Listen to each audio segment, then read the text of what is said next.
Welcome to DarkVerse. I'm Isaac Nightshade. Tonight's story is The Haunting of Hill House. When you walk into Hill House, you think you're entering it, but it's already inside you. Eleanor came seeking peace. She found echoes of a life she doesn't remember and a home she can never leave. The rooms shift, the mirrors lie, and deep within the red room, the truth waits, patient, breathing, alive, the haunting of Hill House. You're not just visiting. You were always here. Chapter 1. The Invitation. The envelope was thin, cream-colored, unmarked save for her name, Eleanor Vance, written in deliberate, elegant script. No return address. The paper inside crackled softly when she unfolded it, like a whisper being coaxed from a long-closed mouth. She read the letter once, then again, and could not remember where it had come from.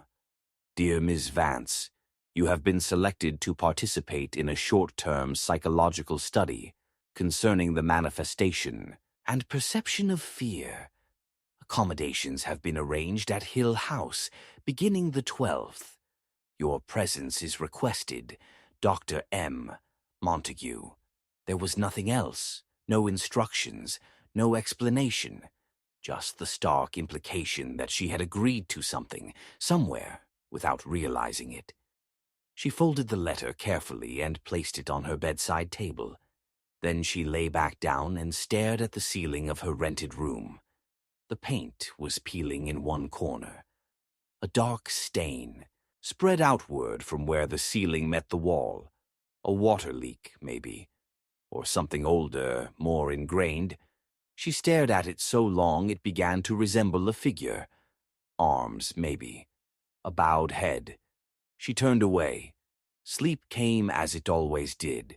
Slowly, reluctantly, full of false starts and anxious thoughts. But sometime in the early hours, she dreamed. In the dream, she stood in a hallway with too many doors. Each one closed. She tried to count them, but they kept shifting, slipping out of her periphery like fish in murky water. She opened her mouth to call out, but no sound came. Then she saw it, a door with no knob, no hinges, no border, just a flat wall with the impression of a door pressed into it. A suggestion, a promise. She reached for it and woke with the letter still in her hand. The train groaned as it pulled away from the city. A long exhale, like it too, was reluctant to leave. Eleanor sat by the window, her fingers absently, tracing the condensation on the glass. Outside, the scenery unspooled in long, wet ribbons, trees half drowned in fog, fields gone fallow under slate-gray skies. The world felt like it was being scrubbed out, slowly. Her suitcase sat by her feet. Light. She'd packed as though she wouldn't be gone long, though she didn't know how long short-term meant. There had been no further instructions, no follow-up letter. Only the name, Hill House. She hadn't looked it up. Something in her resisted the idea. It felt like cheating, like trying to read the last page of a book she hadn't started yet. Across from her, a man coughed violently into a handkerchief. His skin was damp, pale, stretched thin across high cheekbones. He caught her watching and offered a small, apologetic smile. She smiled back, weakly, and turned to the window again. Behind her reflection, the trees seemed closer now, pressed tight against the tracks. Watching. There was a strange texture to arriving, as though the air itself had grown thicker the moment she stepped off the train. The small station had no name, or if it did, she didn't see it. Just a crumbling platform and a single bench leaning into itself like a sleeper on the verge of collapse. A car waited, black. Old, but not antique. The driver didn't introduce himself, just nodded and opened the back door. She hesitated, letter in hand, as if she needed to show it, as if it were a passport to something beyond the real. The drive was long, silent. The road narrowed until the trees grew greedy, curling overhead like ribs. Eleanor pressed her hand against the window and felt the cold seep into her bones. She thought of her mother, of the small apartment with the ever-buzzing light in the hallway and the constant smell of spoiled milk. She had been caretaker, nurse, companion, a titleless job that left no trace but exhaustion. Her mother's voice had followed her even after death. "You don't know what you're doing, Eleanor. You never did." Hill House announced itself not with grandeur, but with stillness. The trees parted suddenly, like they'd been warned. The house rose from the earth like something that had grown there, too symmetrical to be natural, but too wrong to be entirely made. Its face was expressionless, tall, narrow windows that caught no light, stone that absorbed color. There was a quiet to it that felt intentional, cultivated, like a room waiting for someone to speak. Eleanor stepped out of the car. Gravel crunched beneath her shoes. The driver did not wait for thanks. He drove off as soon as the trunk was emptied. She turned to the house. The front door was ajar, just wide enough to see that beyond it was nothing but darkness. She stood for a long moment, suitcase in hand, letter pressed flat against her chest. The wind tugged gently at her coat, as if nudging her forward. The threshold was unremarkable, smooth stone worn by years of unnoticed comings and goings. She imagined dozens, hundreds of others stepping across it, each thinking they were the first to feel its weight. She wondered if any had left. The air inside was colder than it should have been. The kind of cold that wasn't just temperature, but disuse. Or something worse. It had the silence of a place sealed off, waiting, listening. "Hello," she called out. The sound died halfway through the hallway. She stepped inside. The door did not close behind her, not yet, but she felt its weight in the room, like an unsaid threat. The entry hall stretched forward, wide and dim. A grand staircase curled to the left like a fossilized spine. Above, the ceiling arched high, lined with wood beams thick with dust. Faint traces of wallpaper clung to the walls in strips, patterns just barely visible. Looping vines, perhaps, or something more intricate. A chandelier loomed overhead, unlit. She took a few tentative steps. Her shoes echoed, a hollow, wooden thump. The sound came back distorted, as if the house was trying to repeat it, but slightly wrong. To her right, a hallway yawned open, disappearing into gloom. To her left, a parlor with heavy curtains drawn tight and a cold fireplace. The whole house seemed paused in the middle of something, a breath never released. She set her suitcase down and turned in a slow circle. No sign of anyone. No sound. Not even the creak of old wood or the distant hum of pipes. Just stillness. And then, just as she was about to call out again, she saw it. A figure at the end of the hallway. Still, watching, not moving, not quite shadow, not quite light. She blinked. It was gone. Her pulse fluttered, weak and rapid. Her hands had gone cold.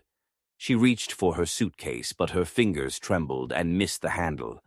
The sound of her own breathing seemed suddenly too loud, too fast.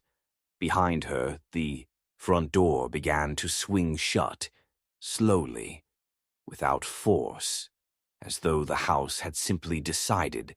Eleanor didn't move, couldn't. Her mind clung to the image of the figure, the sense that she had been seen, not in a way one is noticed, but in the way something is recognized, known.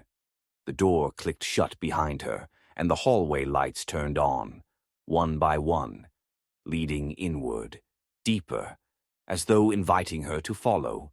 Chapter 2. The House Remembers. The house did not settle as most old houses do. It did not creak or groan or breathe. Its silence was deliberate, measured, like it was listening. Eleanor noticed this first. Not the architecture, though the angles were subtly wrong, as if drawn by a hand that had never seen a ruler. Not the smell, which was less dust than something metallic beneath the surface, like blood soaked into wood long ago and never quite cleaned. Not even the quiet, which was not absence but restraint. It was the sense of watching. She could feel it as she moved through the hallways, her suitcase rolling behind her like a burden she had forgotten how to carry. There were no clocks in Hill House, no ticks, no chimes, no rhythm to mark time. The passage of it felt suspended, diluted. Rooms unfolded unexpectedly, too narrow or too tall. Doors didn't open so much as they revealed. Her assigned room was on the second floor, just above the landing, where the staircase curved like a question mark. The brass doorknob was cold and slightly damp, as if someone had just released it. Inside, a modest bed, an armoire with one mirrored door, and a writing desk placed awkwardly close to the window. The window itself looked out onto nothing, just fog. Trees somewhere beyond it, perhaps, but they were swallowed in white. She pressed her forehead against the glass and left a ghostly smear. The bed linens were stiff. She sat on the edge and took a slow breath. The room didn't smell like anything. That was strange, too. No mildew, no old wood or trapped air. Just neutral emptiness. A blank page pretending not to be one. A soft knock came at the door. 3 sharp raps. She jumped slightly. No footsteps preceded it. Just the knock. Eleanor opened the door. A woman stood on the other side, tall and trim, with short dark hair and a faint smirk that looked habitual rather than intentional. "Theodora," the woman said, "but everyone calls me Theo." Eleanor blinked at her. Something about the face. Not familiarity, not quite. More like déjà vu if it had a shape. Theo extended a hand. "I suppose we're co-participants. Dr. Montague thought it would be good for us to meet sooner rather than later. Build rapport." Her voice was low, musical, vaguely amused. She seemed to be performing friendliness, not insincere, but not invested. Eleanor shook her hand. "Eleanor." "I know," Theo said. "I saw your name on the list." She stepped past her without waiting for permission, brushing by Eleanor's shoulder and entering the room like she belonged there.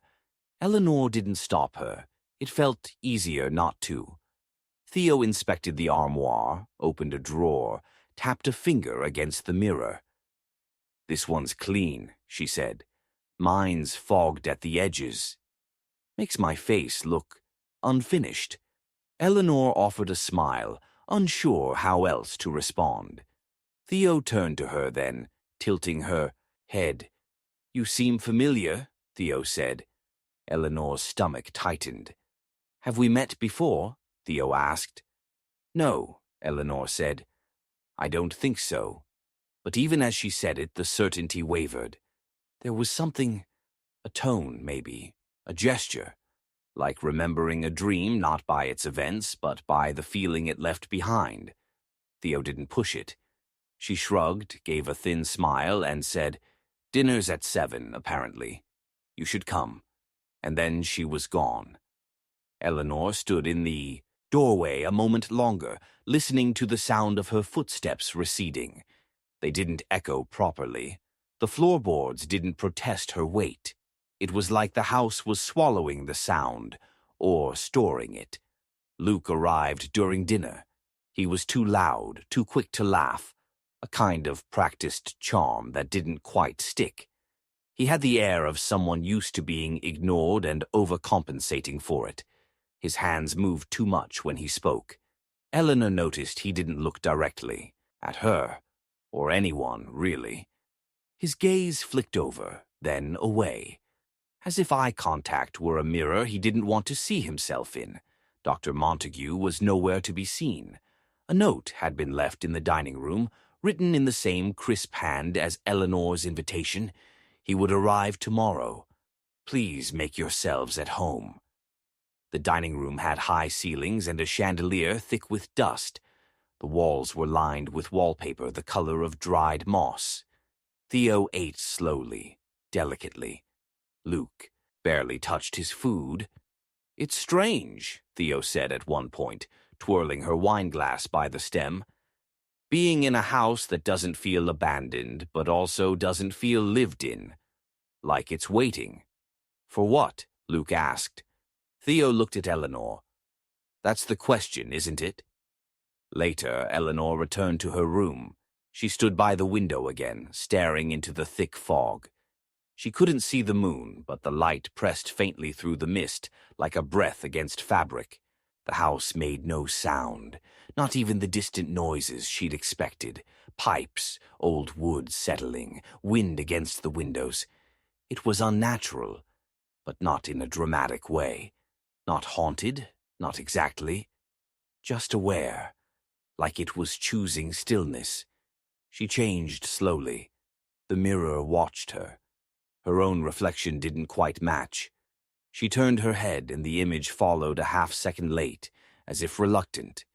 She reached out and touched the glass. It was warmer than she expected.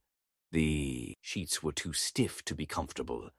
The pillowcase felt like paper. But she lay down anyway because she didn't know what else to do.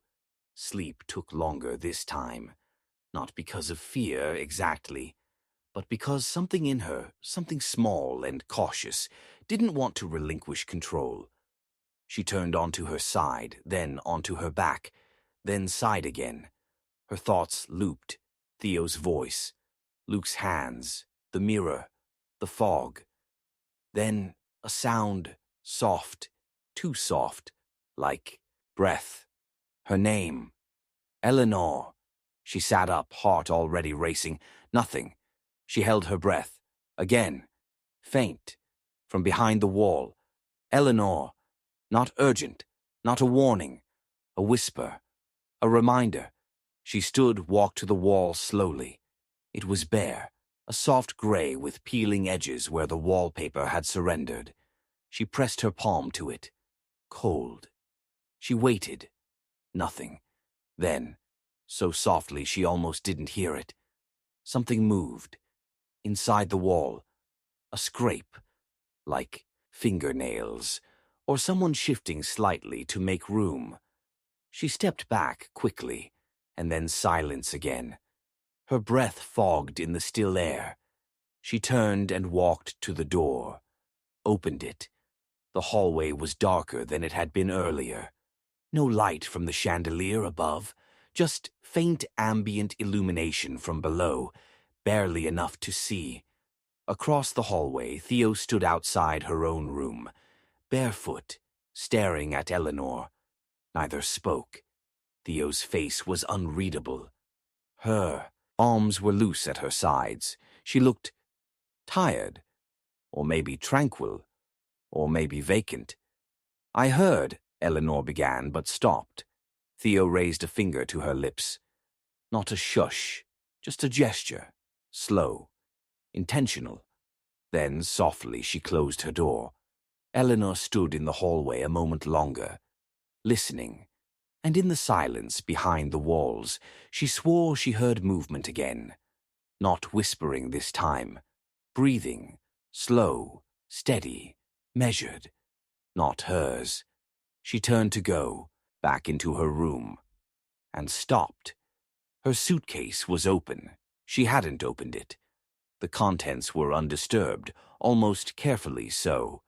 Except one thing. The letter, folded neatly on her pillow, but now it had something new. Scrawled beneath Dr. Montague's signature in trembling black ink. "You've been here before." And the doorknob behind her began to turn. Chapter 3. The Red Room. It began with the door. They hadn't noticed it before. That was what unsettled Eleanor most. She had walked that hallway, twice, maybe 3 times, in daylight, in shadow, with the strange hush of the house pressing around her like gauze. She'd passed the spot near the end of the east wing, across from the warped portrait of the faceless woman in blue. There hadn't been a door there. Now there was. It was narrow, taller than it should have been. A door like a thin secret, recessed slightly into the wall, barely catching the light. The paint wasn't quite red, not at first glance. It was deeper, darker, not like fire, more like dried blood or muscle, something internal. Theo was the one who found it. She stood in front of it, arms crossed, her shoulder just barely grazing the frame. Her expression was half amused, half anxious. "Doesn't this feel like a test?" she said. Eleanor didn't answer. She was already moving, closer, drawn toward it by something quiet and familiar. The air here was different, not colder, not in this spot. Warmer, actually. The heat came not from any source she could see, but from the door itself. It radiated through the wood like a fever. Her skin prickled. Luke appeared then, late as usual. "That wasn't here yesterday," he said, voice light. Too light. "It was," Eleanor said. Theo looked at her, sharp. "You said it wasn't." Eleanor blinked. She didn't. "Remember saying that?" Luke tried the handle, but it didn't move. "Locked," he said. "Or jammed. Or pretending." Theo knocked once, a hollow sound. "It's not on the blueprint." "We have a blueprint?" Eleanor asked. Theo shrugged. "Doctor, Montague showed it to me. This hallway ends with a linen closet. That's it. No red door." "Red?" Luke frowned. "It's brown." Theo shook her head. "It's red. Look at it." They did, and suddenly it was red. Unquestionably. Eleanor reached out. Her fingers brushed the knob, warm, like breath held against her skin. She expected resistance, but the handle turned smoothly. The door opened with a soft sigh. The room beyond was quiet. Still. Eleanor stepped through without meaning to, as if some part of her had already decided. The air inside was thick. Not musty, not stale, just full. It pressed lightly against her chest, not quite oppressive, but noticeable. The walls, a deep, saturated red, seemed to hum faintly. Not a sound, but a vibration she could feel in her teeth. There were no windows, no visible light source, yet the room was not dark. The light had a quality to it, dull, diffuse, as if filtered through skin. Everything in the room was muted, soft corners, gentle shadows, a sense of deep containment, and in the center of the far wall, a chair, simple, wooden, facing away. The back of it was familiar, too familiar. Eleanor took a step closer. Luke hesitated on the threshold. "This feels wrong," he said. Theo ignored him, entered without pause. Her eyes swept the room like a scan, detached but alert. Eleanor's gaze was fixed on the chair. Something pulled her forward. The floor beneath her feet was strangely pliant, not quite carpet, not quite wood. Something between. The walls pulsed gently, a slow cadence like the rhythm of a heartbeat just beyond hearing. When she reached the chair, she stopped. Her name was there, scratched into the wood at the top of the backrest, not carved with care but with insistence. The letters were jagged, irregular. Eleanor. Her full name, all caps. Her name, not a coincidence. "I didn't do this," she said, too softly. "No one said you did," Theo murmured.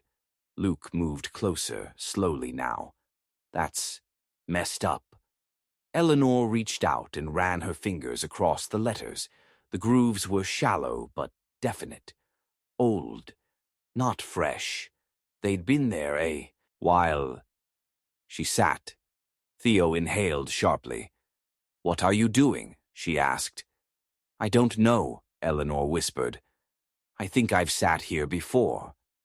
The chair groaned slightly under her weight. The room shifted, not physically, but perceptually. The walls pulsed a little deeper. The air felt heavier. And Eleanor remembered something. A room, a voice. Someone behind her, just out of view. She tried to speak, but found her mouth dry. "I think," she began. Then the door slammed, shut behind them. The sound was sharp, final. Luke jumped, reached for the handle. It didn't budge. "Locked," he said. His voice was tight now, no longer casual. "It locked." Theo moved to stand beside Eleanor. "Get up." But Eleanor couldn't. Not wouldn't. Couldn't. Her legs had gone heavy, like the chair had roots, or teeth. She looked at Theo. "I know this room," she said. "I've dreamed it. Since I was a child." "You've never been here before," Theo said. Eleanor turned her head slowly. "That's not what the house thinks." The walls pulsed again, deeper now. The color shifted subtly, like something moving beneath a thin membrane. Luke backed away from the door. "I don't like this," he muttered. Something began to hum. A low, steady vibration, not in the air but in the floor. It thrummed upward through Eleanor's shoes, her legs into her spine. Her fingers twitched. Then, softly, the chair began to turn. On its own.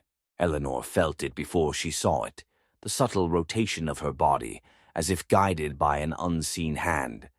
Not violent, not sudden, just inevitable. The chair pivoted to face the wall. There was something there. She didn't want to look, but she had to. The wall in front of her had changed. Not in shape, in texture, like something had pressed itself into it from the other side, a faint outline just under the surface. Shoulders, arms, a head tilted slightly, as if listening. No, not listening. Watching. "I can't," Eleanor's voice cracked. Theo tried to reach her. "Stand up." "I can't," Eleanor repeated. "It knows me." Then, without warning, the outline on the wall shifted. It moved. No sound. No warning. A single hand pushed forward, stretching the wall's surface like skin, reaching. Eleanor gasped. Theo grabbed her arm. Luke pounded on the door. The hand brushed the air. Not flesh. Not exactly. A shape. An echo. It pointed downward. Toward Eleanor. The lights dimmed. The hum stopped. Everything stopped. And then, a sound. From behind the wall. A voice not loud, but clear. "Come back." The door burst open behind them. Theo yanked Eleanor to her feet, dragging her backward, out into the hall. Luke followed, white-faced. The red room behind them went utterly dark. As they staggered into the corridor, gasping, Eleanor turned back once. The door had vanished, gone, as if it had never been there at all. But in her pocket, she didn't remember putting it there, was a small shard of red paint. Warm to the touch. Chapter 4. A Mirror in the Hall. Eleanor had stopped trusting her eyes. It wasn't a decision, not exactly. More a quiet erosion, a wearing away of certainty. Each morning the world woke up just slightly different. Something off in the placement of things. A vase that used to be blue, now green. A rug's fringe lying in a different direction. Her own toothbrush bent at a strange angle. Nothing dramatic, but enough to notice. Enough to wonder if she was the one changing, not the house. She hadn't seen the red room since that day. None of them mentioned it. Not Theo, who'd been unnaturally quiet ever since. Not Luke, who now wandered the halls like a man trying to memorize a map before it changes. Not even Dr. Montague, who had finally arrived and spoken with the firm, distracted air of someone trying to maintain authority in a dream. "We're studying fear," he reminded them, "not succumbing to it." Eleanor hadn't asked for the distinction. It was the mirrors that started next. The one in her room was the first. One night, brushing her teeth, she saw something just behind her, a flicker, a shadow, no shape. But when she turned, there was only her bed, her suitcase, the slight creak of wind against the window pane. Then the mirror in the upstairs hall, tall, arched, antique, began to change. It didn't always reflect what was there. One morning, Eleanor saw her own face blink a full second after she did. Another time, she passed the glass and caught a glimpse of someone just behind her shoulder, a figure in white, face blurred, still. When she spun around, the hallway was empty. She stared at the mirror, breath shallow, trying to steady herself. The figure was gone, but a handprint remained, smeared low on the glass. Child-sized, wrong-sized. She didn't tell anyone. What could she say? The house lies when I'm not looking. But she began to track the shifts, small details in a notebook she kept, tucked under her mattress. Times, dates, sketches of things she didn't fully understand. Once, a mirror reflected a hallway she'd never seen before, a narrow corridor lined with doors, some open, some closed, each with a brass number that didn't correspond to anything in the house. She drew the numbers anyway. 71399 again. 01. The next day, that mirror showed only her again. Pale, unsteady, different. Theo was already in the breakfast room when Eleanor arrived. Her coffee sat untouched. Her fingers drummed the table. She didn't look up when Eleanor sat across from her. "I need to ask you something," Eleanor said. Theo's eyes flicked toward her. Tired, cold. "Were you in my room last night?" Theo blinked. "No. Why would I be?" "You said something," Eleanor pressed. "Before I fell asleep. I heard you. I was in my room. Then how?" Theo sighed. "You were sleepwalking again." Eleanor froze. The word dropped like a stone in her chest. "Again?" Theo nodded. "Last night makes 3 times. I haven't," Eleanor's voice faltered. "You were in the hallway at 2 in the morning," Theo said, now watching her carefully. "Standing in front of the mirror, just staring. You didn't respond when I spoke to you, didn't even blink." "That's not possible," Eleanor whispered.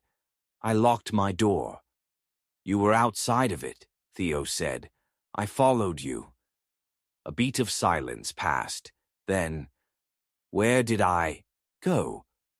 Theo hesitated. "You don't remember," she said instead. "No." Theo stood.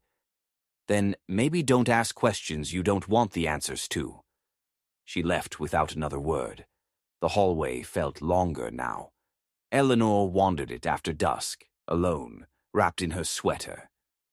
The air had turned cold, not just in temperature, but in character, like the house had withdrawn something invisible but vital. She stopped in front of the mirror. It rose from the floor like an accusation. Tall, arched, rimmed in tarnished brass, the kind of mirror built to last centuries. It reflected the hallway. Her. Nothing else. She stared into it. Her reflection stared back. Pale skin, unbrushed hair, a faint tremble in her shoulders she hadn't noticed until just now. Then the reflection blinked. But Eleanor hadn't.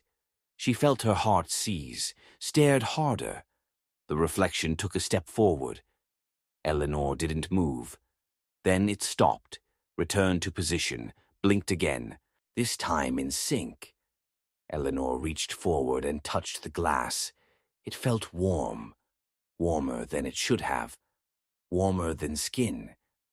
Behind her, the hallway stretched on, empty. The house groaned slightly, but only in the walls, like bones settling. She looked into the mirror again. Her reflection was mouthing something, a word. She leaned in. The mouth formed it again. Eleanor. Then the mirror cracked. A single high-pitched pop, like the sound of pressure finally, finding release. A line spread across the glass, jagged and precise, slicing straight through the image of her face. She stumbled back. The mirror didn't fall. It didn't shatter. Just that one long fracture. A scar. Her reflection, distorted now, split, seemed to grin.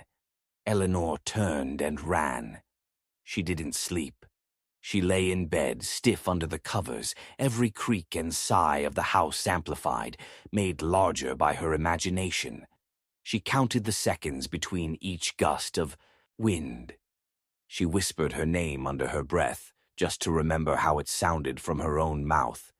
In the early hours, she heard something scrape against her door. Slow, intentional. She sat up, heart pounding. Silence. Then a knock. 2. Then 3. Soft, measured.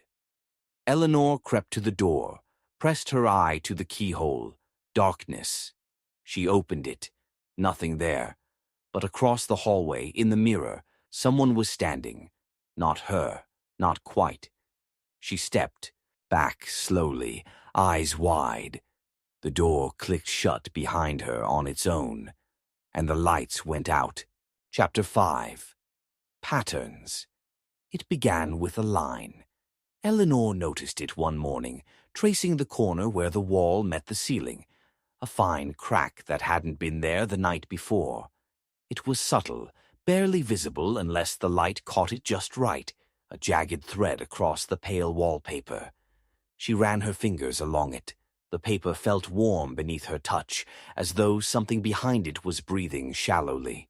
She told herself it was nothing. A trick of the house, settling. Wallpaper aged, warped, tore. It wasn't unusual, but the next morning the crack had changed. It was no longer a random line. It had curved during the night, a soft arc now, bending slightly downward, like a closed eye, and below it, faint, as if just starting to emerge, was the vague suggestion of a mouth. The days blurred. Time no longer moved cleanly forward inside Hill House. Meals happened when someone remembered to prepare them. Sleep came in uneasy snatches. Eleanor found herself losing hours, staring at the wall of her room, the pattern shifting so subtly she couldn't tell if it was truly moving or if her mind was filling in the spaces. She tried to show Theo once, pulled her urgently into the room, pointed at the wallpaper. Right there, see? It looks like a face. Doesn't it look like a face?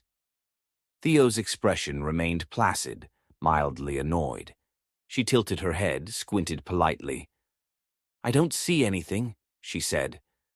Eleanor felt her cheeks, flush hot. She pressed her finger against the wall. There, the eyes, the mouth. It's clearer now. Theo shook her head. You're tired. This house, it gets under your skin if you let it. But Theo stepped away, already halfway out the door. Rest, Eleanor. You're imagining things. The door clicked shut behind her, leaving Eleanor alone with the pattern. That night, the chair moved. It wasn't where she had left it. The small, hard-backed chair from the writing desk now sat at the foot of her bed, facing her. Silent, expectant. She stared at it from her place under the covers, too afraid to move, too tired to rationalize.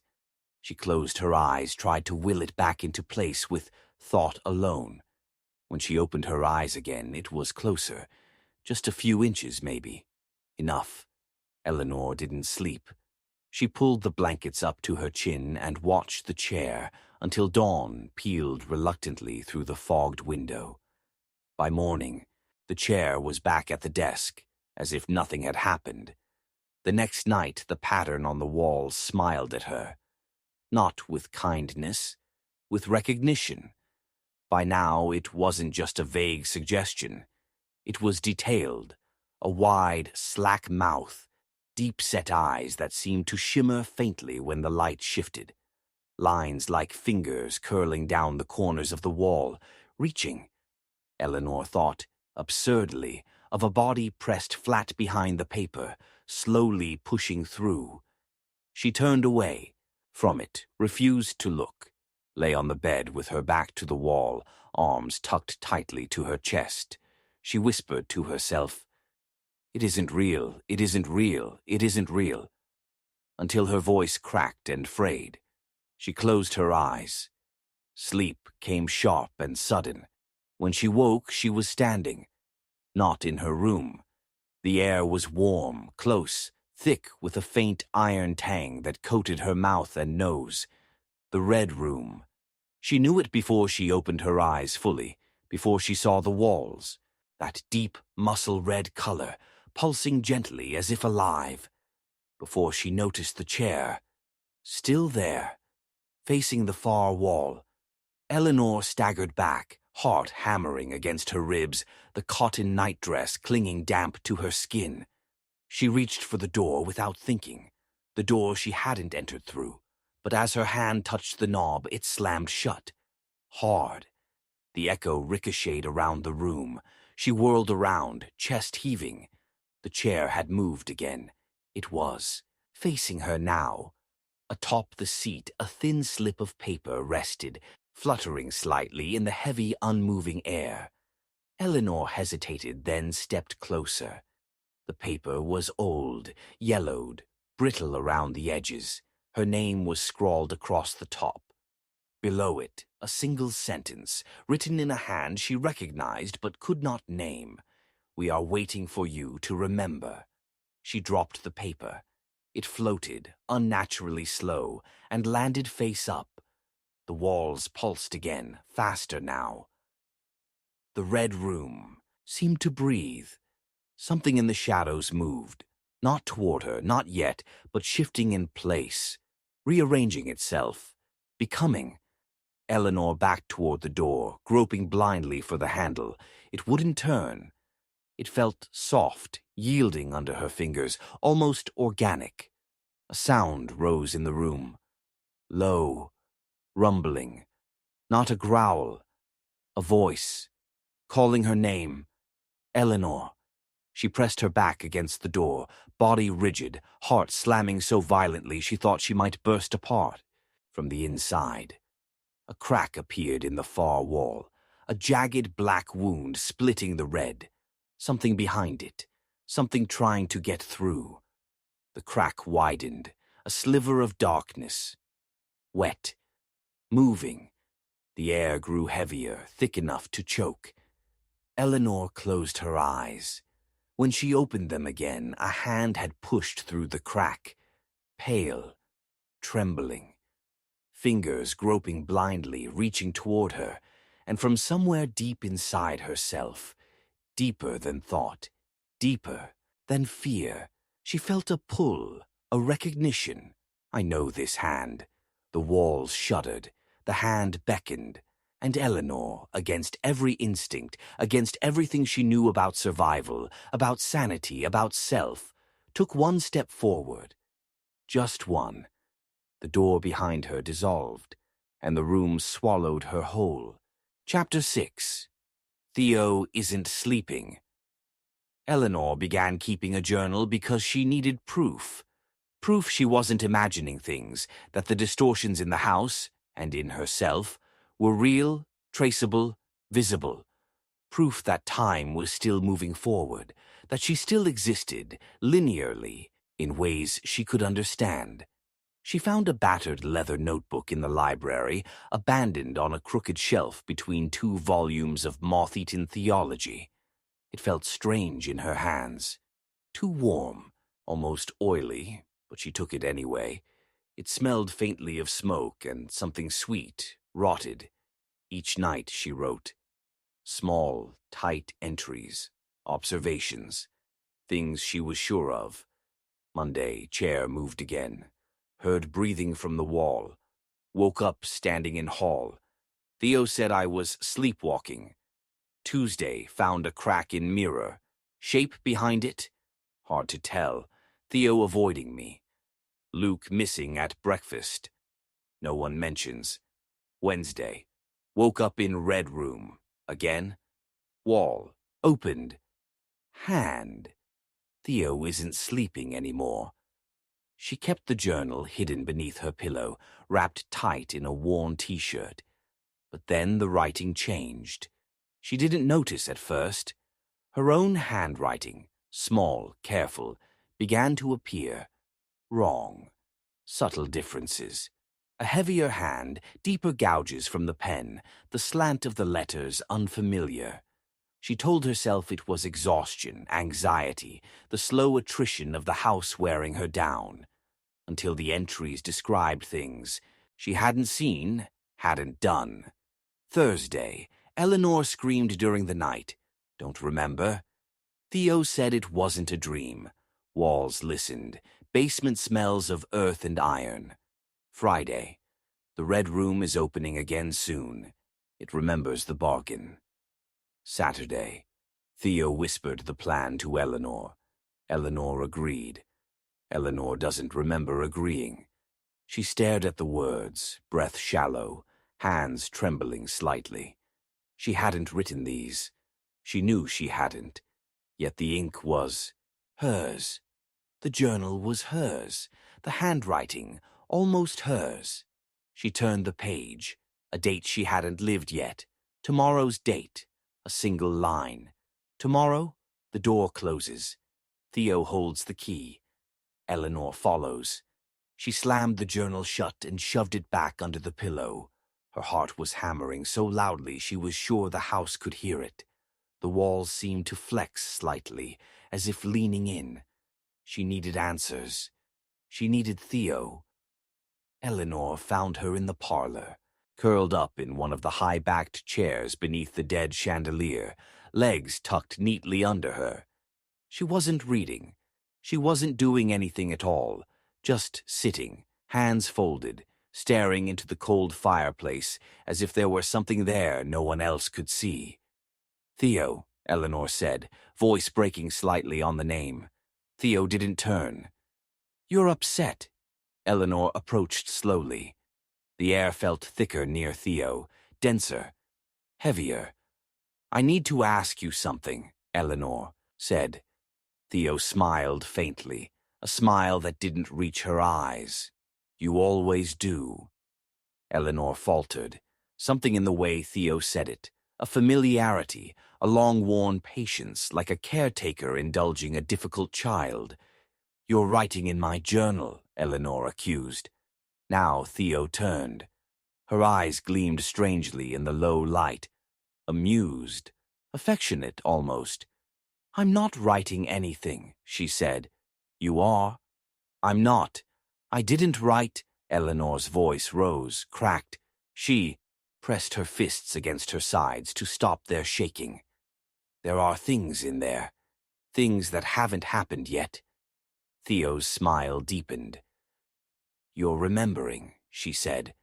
That's good. Eleanor stepped back. Remembering what? But Theo only tilted her head slightly, as if studying her, as if measuring. How long have you been here, Eleanor? She asked gently. You know how long. Do I? Eleanor opened her mouth and froze. She couldn't remember arriving. She remembered the train, the car, the house looming up from the fog. But the step between, stepping across the threshold, it blurred, dissolved. You've always been here, Theo said almost kindly. You just forgot. No. Eleanor backed toward the door. Her hands scrabbled behind her for the knob. Cold. Real. No, I haven't. Theo unfolded from the chair with slow, deliberate grace. I'm trying to help you, she said. You don't want to be alone again, do you? The fireplace, long dead, flared suddenly, a sharp, guttering flame without heat. Eleanor turned and fled. She stumbled up the stairs, heart knocking painfully against her ribs. The hall stretched and twisted around her, the angles sharper now, corridors multiplying like veins.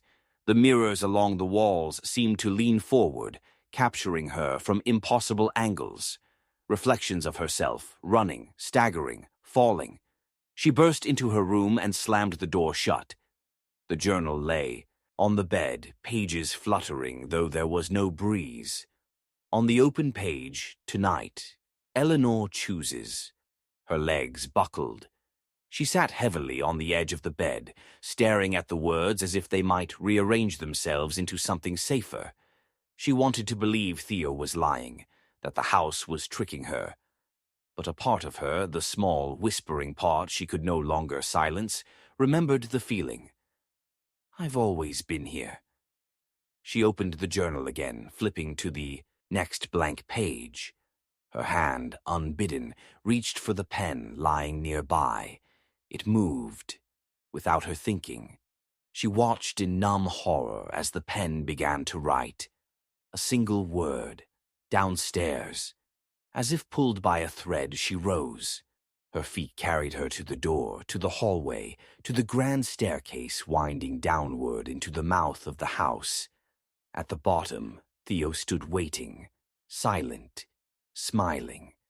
Behind her, the red room door was open again, gaping wide, dark as a wound. The walls pulsed softly, beckoning. The journal fell from Eleanor's hand and landed open on the floor behind her.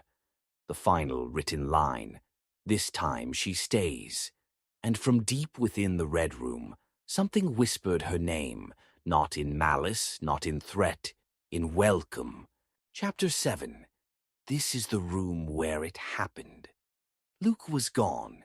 It happened quietly, like everything else inside Hill House. No scream, no struggle, no bloody trail of breadcrumbs winding down the corridors. Just a growing, undeniable absence. Eleanor realized it over breakfast, or what passed for breakfast now. Dry toast, lukewarm tea, silence so dense it felt like another body sitting at the table. She noticed the empty chair across from her, the untouched plate. She waited for Theo to say something, but Theo only stirred her tea slowly, methodically, staring into it as if reading an invisible message. "Where's Luke?" Eleanor asked, voice cracking the surface of the still room. Theo shrugged, barely looking up. "Gone." "Gone where?" Another shrug. "Maybe he went home." "He wouldn't just—" Eleanor stopped herself. Her hands were trembling. She pressed them flat against the table to hide it. "Someone would have seen him leave." "Maybe you did," Theo said. Her tone was light, but her eyes, when they finally met Eleanor's, were hard, unyielding. Dr. Montague remained in the library, buried in his endless notes, maps, blueprints that never seemed to match the house as it was. He hadn't asked about Luke either. Eleanor left the breakfast room, heart thudding against her ribs, her pulse a frantic, meaningless rhythm. The house pressed against her from all sides now, the walls closer than before, the ceilings dipping lower, the doorways narrowing. She passed the mirror in the hall and didn't look. She didn't want to see what might be waiting for her there. The house wasn't just silent, it was holding its breath. Waiting. The red room door was open again, not gaping this time, just ajar, an invitation she hadn't asked for. Eleanor stood before it, one hand hovering near the frame. She could feel the warmth radiating from within, the familiar thickness of the air, heavy and sweet and wrong. She stepped inside. The room was different now. The walls no longer pulsed but seemed to listen, a silent hum of anticipation she felt more than heard. The chair remained in the center of the room, but something else sat beside it. A low table and atop it, an old, faded photograph. Eleanor approached slowly, each step sending a tremor up her spine. The photo was black and white, curled at the edges from age. A little girl stood in the foreground, about 6 or 7, wearing a simple dress and scuffed shoes. She was smiling, but the smile was tight, anxious, the way children smile when they're told to. Behind her stood Hill House, not as it was now, aged and sagging, but new, almost pristine, as if the photograph had frozen it before time could rot its bones. Eleanor picked up the photo with shaking fingers. The girl had her face, not a resemblance, not a trick of memory or desperation. Her exact face. It was her. She turned the photo over. A line of handwriting, her own, was scrawled in blue ink across the back. She never left. The words blurred as Eleanor stared at them, her vision swimming. She sat heavily in the chair without meaning to, the photograph clutched to her chest. I don't remember this, she thought. I don't remember being here before. But the certainty that had once anchored her was dissolving rapidly. Memories rearranged themselves in her mind, like furniture being moved by unseen hands. The train ride, the car, the arrival. They felt fabricated now, stitched together clumsily, as if built to explain something too terrible to face directly. Had she ever arrived? Or had she always been here? The door creaked behind her. Eleanor jerked her head up, but the doorway remained empty, dark and yawning. A shape moved along the far wall, a shadow slipping across the surface like oil, thick and slow. She stood, the photograph slipping from her fingers to the floor, and backed toward the door. A low, rhythmic tapping sound echoed from somewhere deep inside the house, a heartbeat, or footsteps, or something older than either. She found Theo in the upstairs hall, standing in front of the cracked mirror. The glass threw back 1,000 fragmented images of her, none of them quite right. Some smiled when she didn't. Some scowled. Some simply stared with blank, hollow eyes. You found it, didn't you? Theo said, not turning around. Eleanor's mouth was dry. The photo. Theo nodded, her reflection fracturing and reforming with each slight movement. You've always been here. I haven't. Theo turned to face her now, and for the first time, Eleanor saw the exhaustion etched deep into her features, not the kind that comes from lack of sleep. Something older. Resigned. You're remembering, Theo said. It's not easy, but it's necessary. Eleanor shook her head. I don't remember. I don't want to remember. Theo's smile was small, pitying. That's not your choice anymore.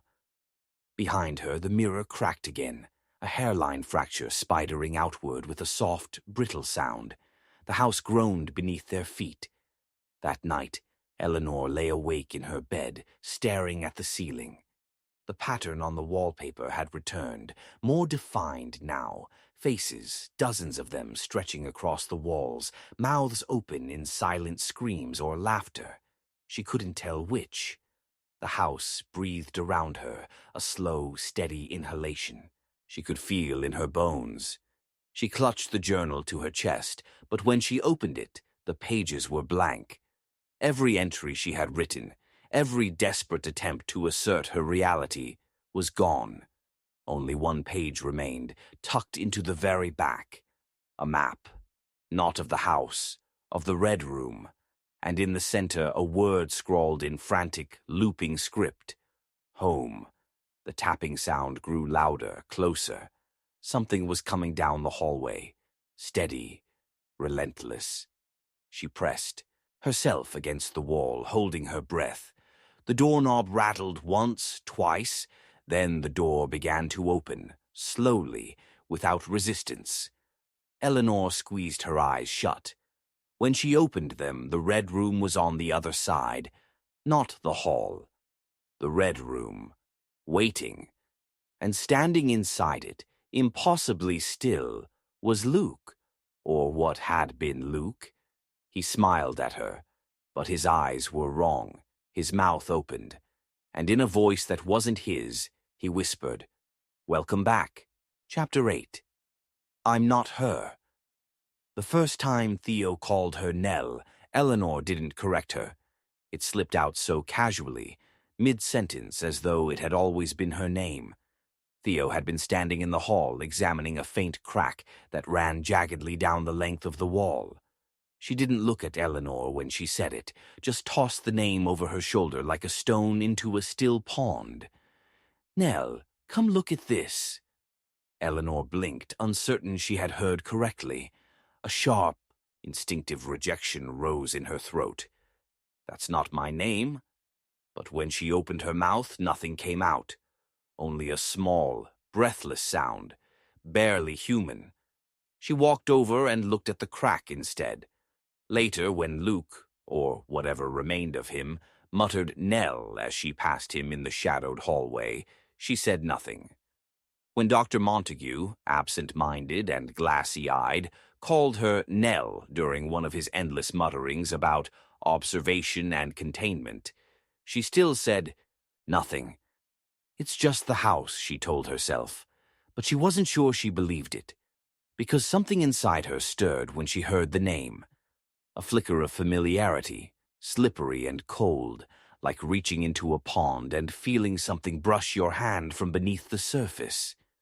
The dreams grew worse, not the scattered, feverish images of exhaustion, but something deeper, older.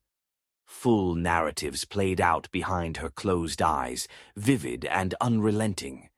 She was standing in a kitchen she didn't recognize, the wallpaper yellowed and peeling, the light overhead swinging slightly, casting restless shadows. She heard a voice, a woman's voice, sharp and commanding, calling her name. "Nell, Nell, come back here this instant." And she knew it was her mother, though she had never heard her speak that way. She was holding a matchbook in her small, shaking hands. She could feel the rough cardboard between her fingers, could smell the sulfur before the flame even. Struck, then fire. A bloom of orange and black and heat, consuming everything, eating the wallpaper, the swinging light, the voice. Another flash. A girl, younger than herself, crying from behind a locked door. Her sister. I don't have a sister, Eleanor thought desperately in the dream. But she did. She knew her. She knew the exact pitch of her cry. Eleanor woke, gasping. The room was heavy with the sour smell of damp earth. Her sheets were twisted around her legs, cold and sodden. She pushed herself upright and looked at her hands. They were filthy.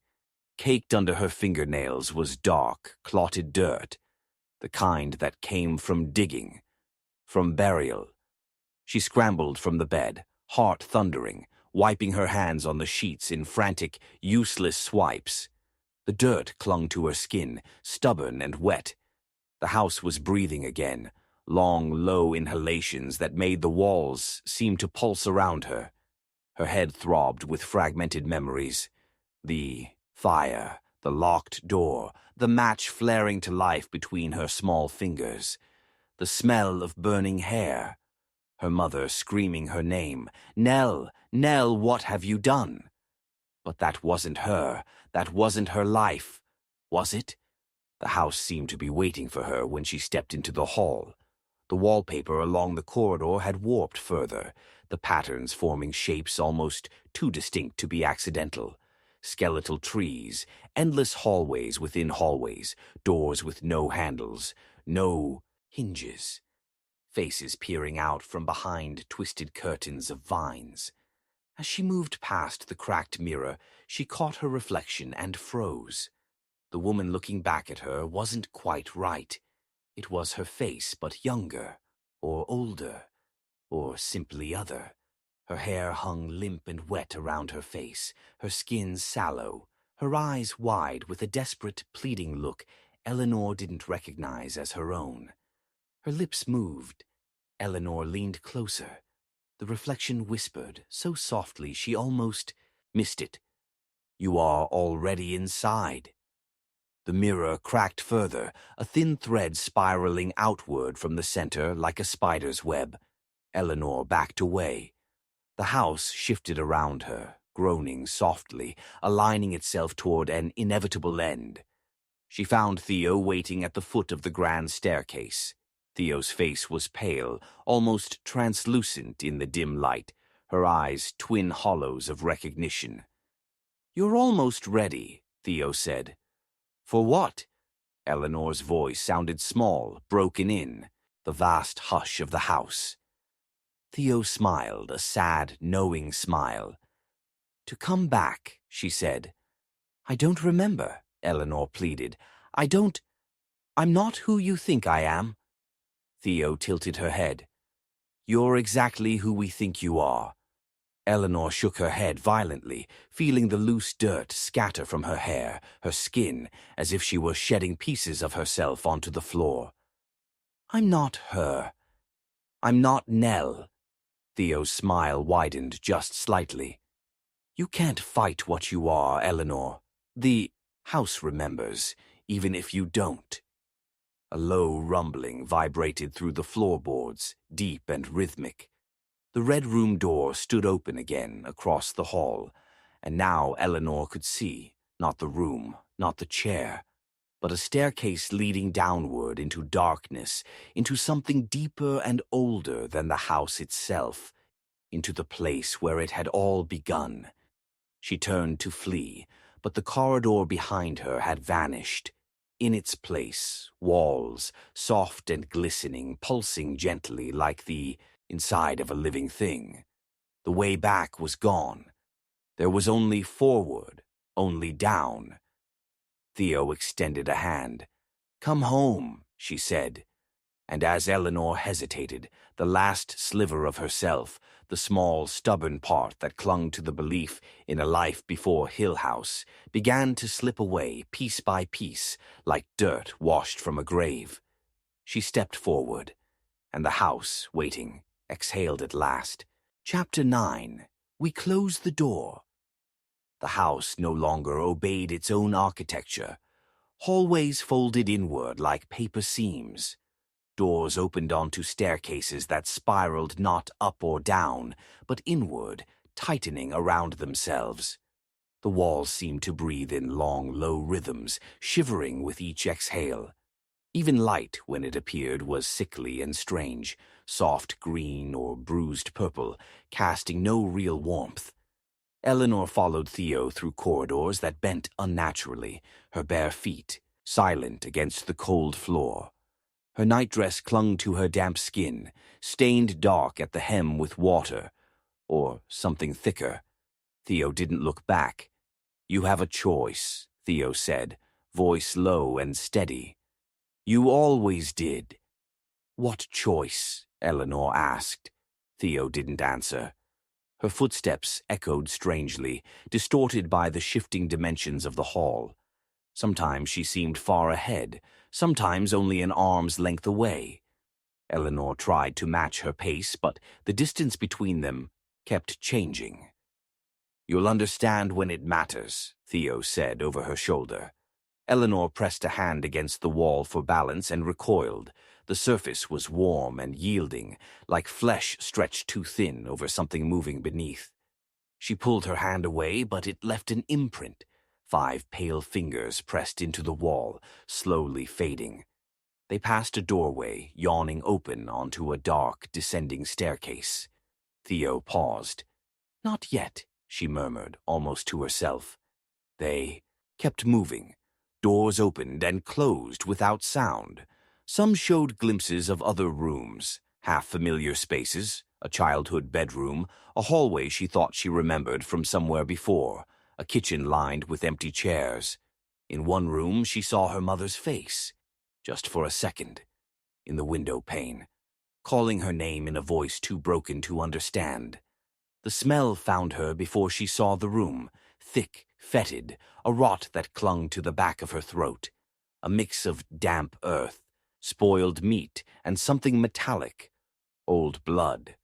Theo had vanished ahead, swallowed by the twisting corridor. Eleanor, hesitating, turned into the room. It was small, barely larger than a closet. The walls sagged inward, bowed by years of unseen pressure. Mold bloomed in dark, weeping patches across the ceiling. In the center of the floor, half sunken into the rotted wood, something glinted faintly. Luke's lighter. The silver casing was scorched, blackened at the edges, but unmistakable. The initials LS, crudely scratched into one side. Eleanor crouched and picked it up. The lighter was cold against her palm, heavier than it should have been, as if soaked with water. She thumbed it open on instinct. The flame sputtered weakly, burning a sickly green for a moment before dying.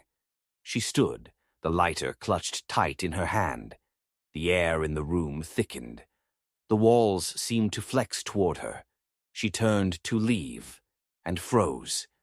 Across the hall, standing just beyond the threshold, was herself. Same nightdress, same bare feet, same dirt-streaked face. But the other Eleanor was smiling. Not kindly, not in welcome. A stretched, unnatural smile, too wide for her face, filled with something ancient and patient. The other, Eleanor raised one hand in a slow, deliberate wave. Eleanor stumbled back, heart lurching violently against her ribs. The lighter slipped from her hand and clattered onto the floor. The sound echoed too, loudly, as if the house amplified it, savoring it. The other, Eleanor, stepped forward. She ran, blinded, unthinking, propelled by raw terror. The hall twisted and buckled under her feet, doors slamming shut on either side as she passed, forcing her down narrower and narrower paths. The walls seemed to pulse with glee, vibrating with her panic. Behind her she could hear soft footsteps, no faster than her own, but steady, inevitable. The house shifted with each frantic turn, recalibrating, herding her. Finally, breathless, she slammed into a door at the end of a corridor. It swung inward without resistance. She stumbled into the red room. Again. The walls pulsed faintly, the deep red color now shot through with black veins, twisting and coiling just beneath the surface. The chair stood waiting in the center. Beside it, Theo, calm, smiling faintly. "You're here," Theo said, as if Eleanor arriving was the final necessary piece in a long, slow ritual. The door slammed shut behind her. Theo gestured to the chair. "You have a choice," she said again. Eleanor shook her head wildly, backing toward the wall. No, I don't. I never did." Theo's expression softened, almost kind. "You did. You still do." "I'm not her," Eleanor said, tears pricking her eyes. "I'm not Nell." Theo stepped closer. "You were always Nell," she said. "The house never forgets. It waits. It corrects."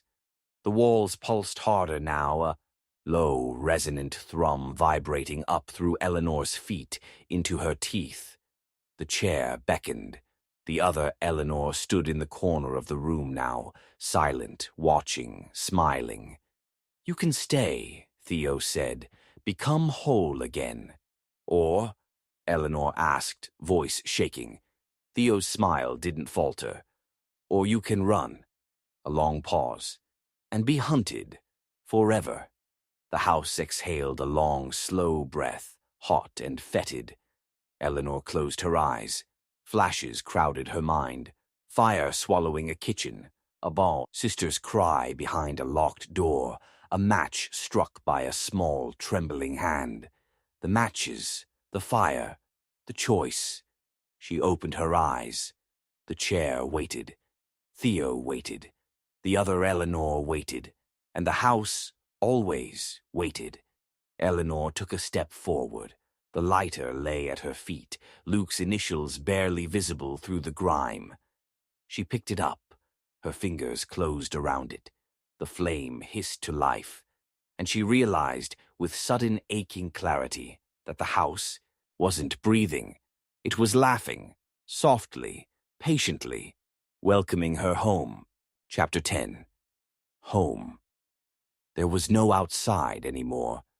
Eleanor understood this without needing to check the windows, without testing the doors. The house had folded itself into something complete, hermetic, self-sustaining. The fog beyond the glass had thickened into something tangible and impenetrable, a wall of white that did not give way to light or shape or sound. She was alone, but not in the way she had feared. The others were gone, or had never been. Theo, Luke, Doctor, Montague, their faces, their voices, blurred now like names whispered at the bottom of a well. Had they been sent to guide her or to corral her? Were they fragments of herself, split off and assigned costumes, performing roles to push her along the only path the house permitted? It didn't matter now. What mattered was the Red Room. It stood open, yawning like a mouth at the end of the hall that no longer twisted, no longer bent, straight and sure, waiting. The lighter in her hand flickered weakly, its tiny flame sputtering in the stale, heavy air. She could smell herself, the sour tang of fear, of sweat soaked into the thin fabric of her nightdress. She smelled the earth, too, still clinging to her skin, stubborn and wet. Each step toward the Red Room was slow, deliberate, a ceremony. Inside, the room was different again, no longer pulsing, no longer breathing. It was still, expectant. The chair remained, but it was no longer simply wood and fabric. It looked softer, organic, as if it had grown up from the floorboards, fed on all the waiting, all the watching. A small table sat beside it, as if prepared for a writer, and on the table, the journal. Her journal. The battered leather cover was cracked, as though it had been handled by many hands over many years. The final page was open. Blank. Waiting. Eleanor stepped inside. The door swung shut behind her without a sound. The walls were no longer walls, but surfaces, porous, glistening slightly under the low light. If she looked too closely, she thought she could see faint impressions moving just beneath the surface. Faces, perhaps, or memories. She approached the chair, the lighter still burning weakly in her hand. She set it down carefully on the edge of the table. The journal beckoned. She stared at it for a long moment. She remembered now. All of it. The fire. Her mother's voice, thick with blame. The matchbook striking. In her tiny hand. The way the flames had swallowed the kitchen in seconds, racing along the old wallpaper, devouring the house, the past, the people who had shaped her into something brittle and sharp. The way she had run, her small shoes leaving blackened prints across the floorboards. The way she had found Hill House not as refuge, but as consequence. The house had not summoned her. She had summoned it. In her mind, before she ever saw it, she had built it. A place where blame could live, and guilt and memory. A place outside time, outside punishment. A place where she could stay. Where she would always stay. Eleanor sat. The chair molded itself to her shape. She picked up the pen that lay neatly beside the journal. It was heavier than it should have been. Warm, as if freshly held by another hand. Her hand moved without thinking, as if pulled forward by a thread. The tip of the pen touched the page.